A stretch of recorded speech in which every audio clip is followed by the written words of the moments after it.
ಗಂಡ ಹೆಂಡತಿ ಜಗಳ ಆಗೋದು ತುಂಬಾನೇ ಸಹಜ. ಅದು ಮನೆ ಚಿಕ್ಕ ಪುಟ್ಟ ಮಾತಿಗಿರ್ಬೋದು, ತಿನ್ನೋ ವಿಚಾರದಲ್ಲಿರ್ಬೋದು, ಅವ್ರವ್ರ ಜಾಬ್ ವಿಚಾರದಲ್ಲಿರ್ಬೋದು, ಅಥವಾ ಅವ್ರವ್ರ ಹಾಬಿ ವಿಚಾರದಲ್ಲೂ ಇರ್ಬೋದು. ಈ ತರ ಚಿಕ್ಕ ಪುಟ್ಟ ಜಗಳ ಆದ್ರೂ ಇಬ್ರು ಹೊಂದ್ಕೊಂಡು ಹೋಗೋದೇ ಜೀವನ. ಆದ್ರೆ ಇನ್ನೊಂದು ಕಪಲ್ ಜನ ಊಟ ಮಾಡ್ತಾ ಇರ್ತಾರೆ. ಊಟ ಮಾಡೋ ಟೈಮಲ್ಲಿ ಏನೋ ಒಂದು ಚಿಕ್ಕ ಟಾಪಿಕ್ ಬರುತ್ತೆ. ಗಂಡನ್ಗೆ ಕೋಪ ಬರುತ್ತೆ. ಗಂಡನ್ ಕೋಪ ನೋಡ್ಬಿಟ್ಟು ಹೆಂಡತಿ ನನ್ನ ಮಾತುಗಳನ್ನ ಇವನು ಅರ್ಥ ಮಾಡ್ಕೊಳ್ಳಿಲ್ಲ ಅಂತ ಹೆಂಡತಿಗೂ ಕೋಪ ಬರುತ್ತೆ. ಈ ತರ ಜೋರಾಗಿ ಜಗಳ ನಡೆಯುತ್ತೆ. ಅಕ್ಕಪಕ್ಕದ ಮನೆಯವರಲ್ಲೂ ಕೇಳಿಸೋ ತರ ಜಗಳ ನಡೆಯುತ್ತೆ. ಒಂದ್ ಸ್ವಲ್ಪ ಹೊತ್ತು ಆದ್ಮೇಲೆ ಎಲ್ಲ ಶಾಂತವಾಗುತ್ತೆ. ಹಾಗೂ ಆ ಮನೆಯಲ್ಲಿರುವ ಹುಡ್ಗ ಗಂಡ ಅವನು ಮನೆ ಬಿಟ್ಟು ಹೋಗಕ್ಕೆ ಒಂದು ಟ್ರಾಲಿ ಬ್ಯಾಗ್ ಇಟ್ಕೊಂಡು ಹೋಗ್ತಾನೆ. ಮನೆ ಬಾಗ್ಲು ಓಪನ್ ಮಾಡ್ತಾನೆ. ಆ ಟ್ರಾಲಿ ಬ್ಯಾಗ್ನ ಮನೆಯಿಂದ ಆಚೆ ತಗೊಂಡು ಹೋಗಕ್ ನೋಡ್ತಾನೆ. ಆದ್ರೆ ಅದ್ರದ್ದು ಹ್ಯಾಂಡಲ್ ಮುಗ್ದೋಗುತ್ತೆ. ಅವನು ವಾಪಸ್ ಮನೆ ಒಳಗಡೆ ಹೋಗ್ತಾನೆ. ಅವ್ನು ಮನೆ ಒಳಗಡೆನೆ ಇರ್ತಾನೆ. ಏನು ಅಸಹಜವಾಗಿ ಅನ್ಸಲ್ಲ. ಸ್ವಲ್ಪ ಹೊತ್ತಿನ ನಂತರ ಅವ್ನು ಮನೆ ಆಚೆ ಬರ್ತಾನೆ. ಮನೆಗೆ ಲಾಕ್ ಹಾಕ್ತಾನೆ. ಅದು ಮನೆಯಿಂದ ಬಿಟ್ಟು ದೂರ ಎಲ್ಲೋ ಹೋಗ್ತಾನೆ. ಆ ವ್ಯಕ್ತಿ ತಿರುಗಿ ಆ ಮನೆಗೆ ಬರೋದಿಲ್ಲ.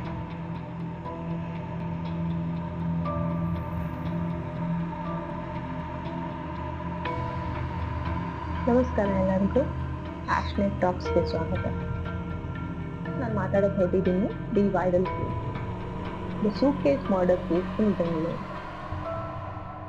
ಅವರೆಲ್ಲ ಯಾವ ಕತೆ ಸತ್ಯ ಯಾವ ಕತೆ ಸುಳ್ಳು ಅಂತ ಇಂಟರ್ನೆಟ್ ಅಲ್ಲಿ ಹಲವಾರು ಕತೆ ಓಡ್ತಾ ಇದೆ, ಹಲವಾರು ಪರ್ಸ್ಪೆಕ್ಟಿವ್ಗಳು ಓಡ್ತಾ ಇದೆ. ಅಕಾರ್ಡಿಂಗ್ ಟು ಡಿಫ್ರೆಂಟ್ ಮೀಡಿಯಾ, ಬೇರೆ ಬೇರೆ ಚಾನೆಲ್ಗಳು ಬೇರೆ ಬೇರೆ ತರ ಇದನ್ನ ಡಿಸ್ಪ್ಲೇ ಮಾಡ್ತಾ ಇದ್ದಾರೆ. ಆದ್ರೆ ನನ್ನ ರಿಸರ್ಚ್ ಪ್ರಕಾರ ಕಂಡು ಬಂದ ಸತ್ಯಗಳನ್ನ ನಾನು ನಿಮ್ಮ ಮುಂದೆ ಇಡ್ತಾ ಇದ್ದೀನಿ.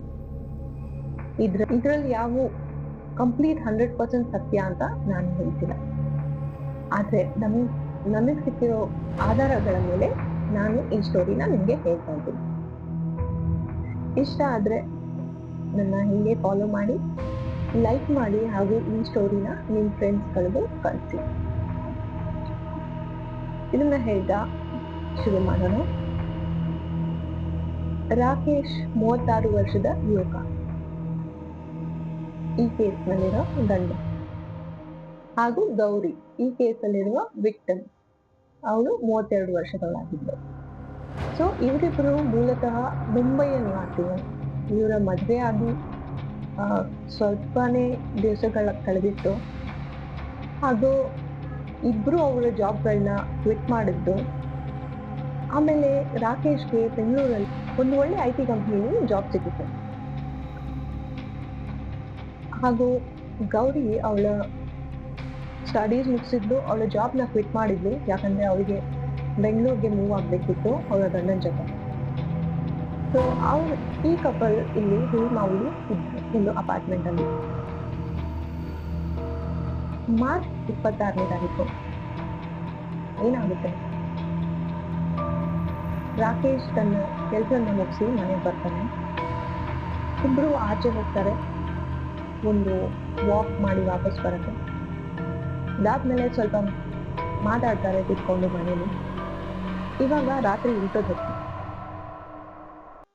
ಅವಾಗ ಗೌರಿ ಕಿಚನ್ ಅಲ್ಲಿ ಇರ್ತಾಳೆ. ಅವಳು ಅಡುಗೆ ಮಾಡ್ತಾ ಇರ್ತಾಳೆ. ಅಡ್ಗೆ ಎಲ್ಲ ಮಾಡಿ ಆದ್ಮೇಲೆ ಇಬ್ರು ಡೈನಿಂಗ್ ಟೇಬಲ್ ಮೇಲೆ ಕುತ್ಕೊತಾರೆ. ಡೈನಿಂಗ್ ಟೇಬಲ್ ಮೇಲೆ ಕುತ್ಕೊಂಡ ತಕ್ಷಣ ಏನೋ ಮಾತು ಸ್ಟಾರ್ಟ್ ಆಗುತ್ತೆ ಜಾಬ್ ವಿಚಾರವಾಗಿ.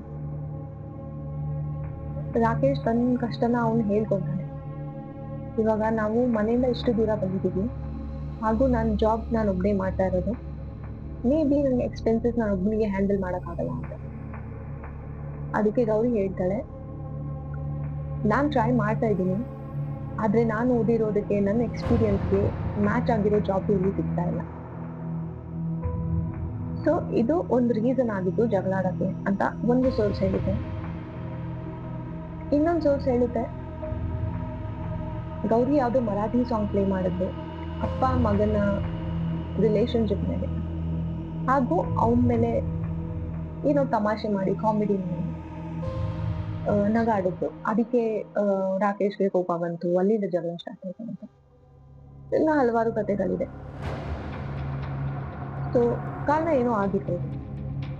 ಇವರಿಬ್ರು ಜಗಳ ಆಡಕ್ಕೆ ಶುರು ಮಾಡ್ತಾರೆ, ಮಾತಿಗೆ ಮಾತು ಬೆಳೆಯುತ್ತೆ. ಇಬ್ರು ತುಂಬಾ ಕೋಪದಲ್ಲಿರ್ತಾರೆ. ಇಬ್ರು ತುಂಬಾನೇ ಜೋರಾಗಿ ಕಿರ್ಚಾಡ್ತಾ ಇರ್ತಾರೆ. ಅಕ್ಕಪಕ್ಕದ ಮನೆಯೆಲ್ಲ ಕೇಳಿಸ್ತಾ ಇರುತ್ತೆ, ಅಷ್ಟು ಜೋರಾಗಿ ಅವರು ಕಿರ್ಚಾಡ್ತಾ ಇರ್ತಾರೆ. ಆಮೇಲೆ ಏನಾಗುತ್ತೆ, ಗೌರಿ ಕೈಯಲ್ಲಿ at one point of time ಒಂದು ಚಾಕು ಇರುತ್ತೆ, ಕಿಚನ್ ನೈಫ್. ಅವಳು ಮಾತಾಡ್ಬೇಕಾದ್ರೂ ಇಲ್ಲ ಬೇಕು ಅಂತಾನು ಆ ಕಿಚನ್ ನೈಫ್ನ ಅಷ್ಟೇ ತೋರಿಸ್ತಾಳೆ. ಕೆಲವೊಂದ್ರಲ್ಲಿ ಹೇಳಿರೋ ತರ ಅವಳು ಅದನ್ನ ಕೋಪದಲ್ಲಿ ಎತ್ತಿತಾಳೆ. ಅದು ರಾಕೇಶ್ಗೆ ತಾಗಲ್ಲ, ಆದ್ರೆ ಅದು ಕೆಳಗಡೆ ಬಿದ್ದೋಗುತ್ತೆ. ಅವಳು ಮಾಡಿದ ಈ ಕೆಲಸದಿಂದ ರಾಕೇಶ್ಗೆ ತುಂಬಾನೇ ಕೋಪ ಬರುತ್ತೆ. ರಾಕೇಶ್ ಆ ಸೇಮ್ ಕಿಚನ್ ನೈಫ್ನ ಎತ್ಕೊಂತಾನೆ. ಅವನು ಗೌರಿ ಹತ್ರ ಹೋಗ್ತಾನೆ. ಅವಳ ಕತ್ತಲ್ಲಿ ಹಾಗೂ ಅವಳ ಹೊಟ್ಟೆ ಮೇಲೆ ಚಾಕು ಇರಿತಾನೆ. ತುಂಬಾ ರಕ್ತ ಬರುತ್ತೆ, ಇಡೀ ರೂಮ್ ಎಲ್ಲ ರಕ್ತ ಆಗುತ್ತೆ, ಹಾಗೂ ಗೌರಿ ನೆಲದ ಮೇಲೆ ಬಿದ್ದೋಗ್ತಾಳೆ. ರಾಕೇಶ್ಗೆ ಗೊತ್ತಾಗಲ್ಲ. ಹೀಟ್ ಆಫ್ ದ ಮೂಮೆಂಟ್ ಅಲ್ಲಿ ಈ ತರ ಎಲ್ಲ ಆಗೋಯ್ತು. ರಾಕೇಶ್ಗೆ ಏನ್ ಮಾಡ್ಬೇಕು ಗೊತ್ತಾಗ್ತಾ ಇಲ್ಲ. ರಾಕೇಶ್ ಪ್ಯಾನಿಕ್ ಆಗ್ಬಿಡ್ತಾನೆ. ನಾನು ಏನ್ ಮಾಡಿದ್ನಪ್ಪ ಅಂತ 2 ನಿಮಿಷ ಅವನಿಗೆ ಆ ರಿಯಾಲಿಟಿಗೆ ಬರಕ್ಕೆ ಅವನಾಗಲ್ಲ. ಒಂದು ಕೆಲವು ಕ್ಷಣ ಆದ್ಮೇಲೆ ಅವನು ಗೌರಿನ ಎತ್ಕೊಂತಾನೆ, ಅವಳು ಕತ್ನ ಎತ್ತುತ್ತಾನೆ, ಹಾಗೂ ಅವಳು ಪಲ್ಸ್ ಚೆಕ್ ಮಾಡ್ತಾನೆ. ರಾಕೇಶ್ ಹೇಳಿದ ಪ್ರಕಾರ, ರಾಕೇಶ್ ಪೊಲೀಸ್ ಅವ್ರಿಗೆ ಹೇಳಿದ ಪ್ರಕಾರ ಅವಳ ಪಲ್ಸ್ ನಿಂತು ಹೋಗಿತ್ತು. ಅವನು ತುಂಬಾ ಭಯದಲ್ಲಿ ಇರ್ತಾನೆ, ಹಾಗೂ ತುಂಬಾ ದುಃಖದಲ್ಲೂ ಇರ್ತಾನೆ. ಅವನ ಹೆಂಡತಿ ಸತ್ತೋದ್ಲಲ್ಲ ಅಂತ. ಅವನು ಏನ್ ಮಾಡ್ತಾನೆ, ಅವನು ಒಳಗಡೆ ರೂಮ್ಗೆ ಹೋಗ್ತಾನೆ. ಅವ್ನು ನೋಡ್ತಾನೆ, ಅಲ್ಲಿ ಒಂದು ಬ್ಯಾಗ್ ಇರುತ್ತೆ. ನೀವು ಅದನ್ನ ಸೂಟ್ ಕೇಸ್ ಅಂತ ಹೇಳ್ಬೋದು, ಇಲ್ಲ ಟ್ರಾಲಿ ಬ್ಯಾಗ್ ಅಂತ ಹೇಳ್ಬೋದು. ಟ್ರಾಲಿ ಬ್ಯಾಗ್ ತಗೊಂಡು ಅದ್ರಲ್ಲಿ ಅವನ ಹೆಂಡತಿಯ ಮೃತದೇಹವನ್ನು ಒಳಗಡೆ ಹಾಕಿ ಅದನ್ನ ಕ್ಲೋಸ್ ಮಾಡ್ತಾನೆ. ಆ ಟ್ರಾಲಿ ಬ್ಯಾಗ್ ನ ಮನೆಯಿಂದ ಆಚೆ ತಗೊಂಡು ಹೋಗಿ ಟ್ರೈ ಮಾಡ್ತಾನೆ. ಆ ಟ್ರಾಲಿ ಬ್ಯಾಗ್ ತುಂಬಾ ಭಾರ ಇರುತ್ತೆ, ಯಾಕಂದ್ರೆ ಅದ್ರಲ್ಲಿ ಒಂದು ಡೆಡ್ ಬಾಡಿ ಇರುತ್ತೆ. ಅವ್ನು ಆದ್ರೂ ಹೆಂಗೋ ಮಾಡಿ ಹೋಗ್ಬೇಕು ಅಂತ ಟ್ರೈ ಮಾಡ್ತಾನೆ. ಬಟ್ ಆ ಬ್ಯಾಗ್, ಆ ಸೂಟ್ ಕೇಸು ಹ್ಯಾಂಡಲ್ ಹೋಗೋಗುತ್ತೆ. ಆಮೇಲೆ ಅವನು ಆಚೆ ಹೋದ್ಮೇಲೆ ಅವ್ನಿಗೆ ರಿಯಲೈಸ್ ಆಗಿದೆ ಅಪಾರ್ಟ್ಮೆಂಟ್ ಅಲ್ಲಿ ಎಲ್ಲಾ ಕಡೆ CCTV ಕ್ಯಾಮ್ರಾ ಇದೆ ಅಂತ. ಸೊ ಅವನು CCTV ಕ್ಯಾಮ್ರಾ ಸಿಕ್ಕಾಕೊಳ್ಬಹುದು ಅನ್ನೋ ಆಲೋಚನೆಯಿಂದ ಮತ್ತೆ ಬ್ಯಾಗ್ನ ವಾಪಸ್ ತಗೊಂಡ್ಬರ್ತಾನೆ. ಬ್ಯಾಗ್ನ ವಾಪಸ್ ತಗೊಂಡ್ಬಂದು ವಾಶ್ರೂಮ್ ಅಲ್ಲಿ ಡ್ರೈನ್ ಹತ್ರ ಇರ್ತಾನೆ. ಯಾಕಂದ್ರೆ ಗೌರಿದು ಇನ್ನ ಬ್ಲಡ್ ಹೋಗ್ತಾ ಇರುತ್ತೆ, ಆ ಖರ್ಚಿಂದ ಬ್ಲಡ್ ಬರ್ತಾನೆ ಇರುತ್ತೆ, ಹಾಗೂ ಆ ಸೂಟ್ ಕೇಸಿಂದ ಬ್ಲಡ್ ಹೋಗ್ತಾನೆ ಇರುತ್ತೆ. ಸೊ ಈ ಬ್ಲಡ್ ನ ಡ್ರೈನ್ ಮಾಡಕ್ಕೆ ಅವನು ಬಾತ್ರೂಮ್ ಅಲ್ಲಿ ಬ್ಯಾಗ್ ನ ಇಡ್ತಾನೆ. ಪೊಲೀಸ್ ಹೇಳಿದ ಪ್ರಕಾರ ಅವನು ಒಂದ್ಸತಿ ಕೊಲೆ ಮಾಡಿ ಆದ್ಮೇಲೆ ಅವನು ಆ ಸೂಟ್ ಕೇಸ್ ಜೊತೆ ಮಾತಾಡ್ತಾ ಇದ್ದ. ಮೇ ಬಿ ಅವ್ನು ಹೇಳ್ತಾ ಇದ್ದ, ನೀನ್ ಯಾಕೆ ಹಿಂಗ್ ಮಾತಾಡ್ದೆ, ನೀನ್ ಹಂಗ್ ಮಾಡಿರ್ಲಿಲ್ಲ ಅಂದ್ರೆ ವಾಪಸ್ ನಾನು ನಿಂಗೆ ಕೊಲೆ ಮಾಡೋ ಅವಶ್ಯಕತೆ ಇರ್ತಾ ಇರ್ಲಿಲ್ಲ. ನೀನ್ ಯಾಕೆ ಹಿಂಗ್ ಮಾಡ್ದೆ, ನಾನು ನಿನ್ನ ತುಂಬಾ ಇಷ್ಟಪಡ್ತಿದ್ದೆ, ತುಂಬಾ ಚೆನ್ನಾಗಿರೋ ಜೀವನ ನಾನು ಫ್ಯೂಚರ್ ಅಲ್ಲಿ ನಾನು ಪ್ಲಾನ್ ಮಾಡಿದ್ದೆ. ಈ ತರದೆಲ್ಲ ವಿಚಾರಗಳನ್ನ ಅವನು ಮಾತಾಡಿದ ಅಂತ ಪೊಲೀಸ್ ಹೇಳ್ತಾರೆ. ಸೊ ಇವಾಗ ಸೂಟ್ ಕೇಸ್ ಇರೋದು ವಾಶ್ರೂಮ್ ಅಲ್ಲಿ. ಈ ಘಟನೆ ನಡೆದಿದ್ದು ರಾತ್ರಿ 8:30 9 ಗಂಟೆ ಮಧ್ಯ. ಇವಾಗ ರಾಕೇಶ್ ಇರೋದು ಒಂದೇ ದಾರಿ, ಇಲ್ಲಿಂದ ತಪ್ಪಿಸ್ಕೊಳ್ಳೋದು. ರಾಕೇಶ್ ಮನೆಯಿಂದ ಆಚೆ ಹೋಗ್ತಾನೆ, ಡೋರ್ ಲಾಕ್ ಮಾಡ್ತಾನೆ, ಅಲ್ಲಿಂದ ಹೊರಟೋಗ್ತಾನೆ. ರಾತ್ರಿ ಅವನು ಇಲ್ಲಿಂದ ಊರ್ ಬಿಟ್ಟು ಹೋಗ್ಬಿಡೋಣ, ವಾಪಸ್ ನಮ್ಮೂರಿಗೆ ಹೋಗ್ಬಿಡೋಣ ಅಂತ ಅವನು ಪ್ಲಾನ್ ಮಾಡ್ಬಿಟ್ಟು ರಾತ್ರಿ ಮನೆಯಿಂದ ಹೊರಟೋಗ್ತಾನೆ. ಅಲ್ಲಿಂದ ಅವನು ಮುಂಬೈಗೆ ಟ್ರಾವೆಲ್ ಮಾಡ್ತಾನೆ. ಆದ್ರೆ ಅವ್ನು ಮುಂಬೈ ತಲುಪೋಕಿನ ಮುಂಚೆ ಅವ್ನು ಪುಣೆ ಹತ್ರ ಇರ್ಬೇಕಾದ್ರೆ ಅವನಿಗೆ ಏನು ಜ್ಞಾನೋದಯ ಆಗುತ್ತೋ ಇಲ್ಲ ಏನ್ ಅನ್ಸುತ್ತೋ ಗೊತ್ತಿಲ್ಲ. ಅವನು ಗೌರಿ ಅವರ ಅಣ್ಣನ್ಗೆ ಕಾಲ್ ಮಾಡ್ತಾನೆ. ಗೌರಿ ಅವ್ರ ಅಣ್ಣನ್ಗೆ ಕಾಲ್ ಮಾಡಿ ಅವ್ನು ಕನ್ಫೆಸ್ ಮಾಡ್ತಾನೆ, ನಾನು ಗೌರಿನ ಕೊಂದಾಕಿದ್ದೀನಿ ಹಾಗೂ ಅವಳ ಬಾಡಿ ಆ ಮನೇಲೇ ಇದೆ ಅಂತ. ನೀವು ಹೋಗಿ ಕಲೆಕ್ಟ್ ಮಾಡ್ಬಿಟ್ಟು ಅವಳ ಅಂತಿಮ ಸಂಸ್ಕಾರವನ್ನು ಮಾಡಿ ಅಂತ ಅವ್ನ ಫೋನಲ್ಲಿ ಹೇಳ್ಬಿಟ್ಟು ಸ್ವಿಚ್ ಆಫ್ ಮಾಡ್ಬಿಡ್ತಾನೆ. ಗಾಬರಿಯಾದ ಗೌರಿ ಅವರನ್ನ ಆ ಮನೆ ಕೆಳಗಡೆ ಇರೋ ಕಾರ್ಪೆಂಟರ್ಗೆ ಕಾಲ್ ಮಾಡ್ತಾನೆ. ಆ ಅಪಾರ್ಟ್ಮೆಂಟ್ ಅಲ್ಲಿ ಕೆಳಗಡೆ ಒಬ್ಬರು ಕಾರ್ಪೆಂಟರ್ ಕೂಡ ಇರ್ತಾರೆ. ಅವರು ಈ ಫ್ಯಾಮಿಲಿಗೆ ಎಲ್ಲ ಈ ಕಪಲ್ಗೆ ಸ್ವಲ್ಪ ಕ್ಲೋಸ್ ಆಗಿರ್ತಾರೆ. ಅಂದ್ರೆ ಸುರೇಶ್ ಮತ್ತೆ ಗೌರಿ ಇಬ್ರು ಆ ಕಾರ್ಪೆಂಟರ್ ಜೊತೆ ಚೆನ್ನಾಗಿ ಮಾತಾಡ್ಕೊಂಡಿರ್ತಾರೆ. ಹಾಗೂ ಆ ಕಾರ್ಪೆಂಟರ್ ನಂಬರ್ ಫ್ಯಾಮಿಲಿ ಮೆಂಬರ್ಸ್ ಕೂಡ ಕೊಟ್ಟಿರ್ತಾರೆ ಎಮರ್ಜೆನ್ಸಿಗೋಸ್ಕರ. ಸೊ ಒಂದ್ಸತಿ ಗೌರಿ ಅವರನ್ನ ಆ ಕಾರ್ಪೆಂಟರ್ ಕಾಲ್ ಮಾಡಿದಾಗ ಕಾರ್ಪೆಂಟರ್ ಇದ್ದವನು ಮನೆ ಓನರ್ಗೆ ಕಾಲ್ ಮಾಡ್ತಾನೆ. ಮನೆ ಓನರ್ ಕಾಲ್ ಮಾಡಿದ ತಕ್ಷಣ ಓನರು ಫೈನಲಿ ಪೊಲೀಸ್ಗೆ ತಿಳಿಸ್ತಾರೆ. ಪೊಲೀಸ್ ಬಂದು ನೋಡಿದಾಗ ಮನೆ ಲಾಕ್ ಆಗಿರುತ್ತೆ. ಮನೆ ಬಾಗ್ಲು ಒಡೆದು ತೆಗಿತಾರೆ. ಎಲ್ಲಾ ಕಡೆ ಹುಡುಕ್ತಾರೆ, ಅವ್ರಿಗೆ ಡೆಡ್ ಬಾಡಿ ಸಿಗಲ್ಲ. ಆಮೇಲೆ ಲಾಸ್ಟ್ ಅಲ್ಲಿ ವಾಶ್ರೂಮ್ ಅಲ್ಲಿ ನೋಡ್ತಾರೆ, ಅಲ್ಲಿ ಒಂದು ಸೂಟ್ ಕೇಸ್ ಸಿಗುತ್ತೆ. ಆ ಸೂಟ್ ಕೇಸಿಂದ ರಕ್ತದ್ದು ಕಲೆಗಳಿರುತ್ತೆ. ಸೊ ಆ ಸೂಟ್ ಕೇಸ್ ತೆಗೆದು ನೋಡ್ತಾರೆ, ಅದ್ರಲ್ಲಿರುತ್ತೆ ಗೌರಿ ಅವಳ ಡೆಡ್ ಬಾಡಿ. ಇವಾಗ ರಾಕೇಶ್ ಪುಣೆ ಹತ್ರ ಇರ್ತಾನೆ. ಬೆಂಗಳೂರು ಪೊಲೀಸರು ಅವನ ಲೊಕೇಶನ್ ಟ್ರ್ಯಾಕ್ ಮಾಡಕ್ಕೆ ಟ್ರೈ ಮಾಡ್ತಾರೆ. ಅದು ಲೊಕೇಶನ್ ಟ್ರ್ಯಾಕ್ ಮಾಡಿದಾಗ ಅವ್ನು ಪುಣೆ ಹತ್ರ ಎಲ್ಲೋ ಇದ್ದಾನೆ ಅಂತ ಗೊತ್ತಾಗುತ್ತೆ. So according to some reports ಏನ್ ಹೇಳುತ್ತೆ ಅಂದ್ರೆ, ಅವನು ಪುಣೆ ಹತ್ರನೇ ಎಲ್ಲೋ ಇಳ್ಕೊಂಡು ಯಾವ್ದೋ ಒಂದು ಸೂಪರ್ ಮಾರ್ಕೆಟ್ ಇಲ್ಲ ಅಂಗಡಿಗೆ ಹೋಗ್ಬಿಟ್ಟು ಫಿನೈಲ್ ಮತ್ತೆ ಕಾಕ್ರೋಚ್ ಕಿಲ್ಲರ್ನ ಖರೀದಿಸುತ್ತಾನೆ. ಹಾಗೂ ಅದನ್ನ ತಿಂದು ಸೂಸೈಡ್ ಮಾಡ್ಕೊಳ್ಳೋಕೆ ಟ್ರೈ ಮಾಡ್ತಾನೆ. ಆದ್ರೆ ಅವ್ನಿಗೆ ಏನೋ ಕಷ್ಟ ಆಗುತ್ತೆ. ಅದನ್ನ ತಿಂದ್ಮೇಲೆ ಅವ್ನಿಗೆ ತುಂಬಾ ಅನ್ಈಸಿ ಆಗುತ್ತೆ. ಅದಕ್ಕೆ ಅವನು ರೋಡ್ ಅಲ್ಲಿರೋರ್ನ ಹೆಲ್ಪ್ ತಗೊಂಡು ಹಾಸ್ಪಿಟಲ್ಗೆ ಹೋಗಿ ಅಡ್ಮಿಟ್ ಆಗ್ತಾನೆ. ಅಷ್ಟೊತ್ತಿಗೆ ಮಹಾರಾಷ್ಟ್ರ ಪೊಲೀಸಲ್ಲಿ ಅವನ್ನ ಅರೆಸ್ಟ್ ಮಾಡ್ತಾರೆ.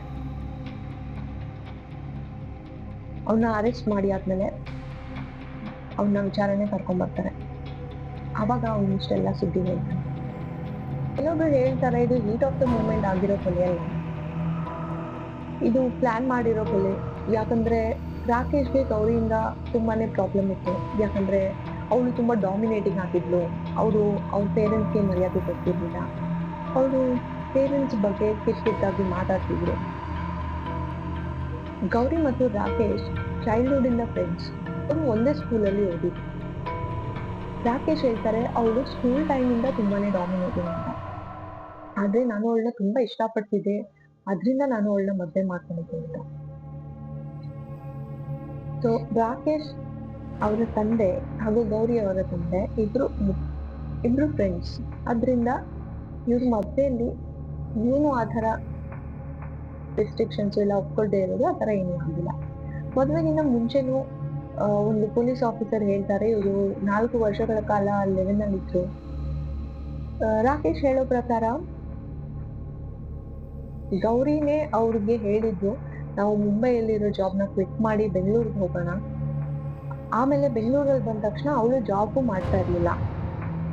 ಸೊ ಇದರಿಂದ ತುಂಬಾನೇ ಪ್ರಾಬ್ಲಮ್ ಆಗಿತ್ತು.